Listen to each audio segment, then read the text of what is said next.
पालकमंत्रीपदी गिरीश महाजन यांची नियुक्तीची घोषणा होताच आपण बघता तर येवल्यातील भाजपा युवा मोर्चाच्या पदाधिकाऱ्यांमध्ये जोरदार दिसून येत आहेत। आपल्यासोबत याच भाजपा युवा मोर्चाचे काही पदाधिकारी काय सांगाल? गिरीश भाऊंची पालकमंत्रीपदी घोषणा झाली। गिरीश भाऊची पालकमंत्रीपदी निवड झाली। खऱ्या अर्थाने नाशिकचे पालकमंत्री गिरीश भाऊच होते आणि सर्वसामान्यांसाठी झटणारे, सर्वांना न्याय देणारे आणि राज्यात त्यांना संकटमोचकांची पदवी दिली आहे। आम्ही फडणवीस साहेबांचे, मोदी साहेबांचे, चव्हाण साहेबांचे सर्वांचे आभार मानतो व गिरीश भाऊंना त्यांनी पालकमंत्रीपदी निवड केली।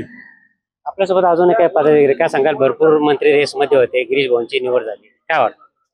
मंत्री रेसमध्ये होते, सर्वच नेते या लेवलचे होते, परंतु देवाभाऊंचा जो विश्वास नाशिक जिल्ह्यावर आहे आणि तो विश्वास मान्य गिरीश भाऊ यांच्यावर असल्यामुळे या गिरीश भाऊंची निवड झाली, त्याबद्दल धन्यवाद। आम्ही गिरीश भाऊ हे आमचे संकटमोचक असल्यामुळे आम्ही आनंद उत्सव आज येवल्यामध्ये केलेला आहे। एकूणच बघितलं तर फटाके फोडत आनंद उत्सव येवल्यातील पदाधिकाऱ्यांनी साजरा केल्याचे यावेळी दिसून आले। नरेंद्र बटाव, जे महाराष्ट्र न्यूज, येवला, नाशिक।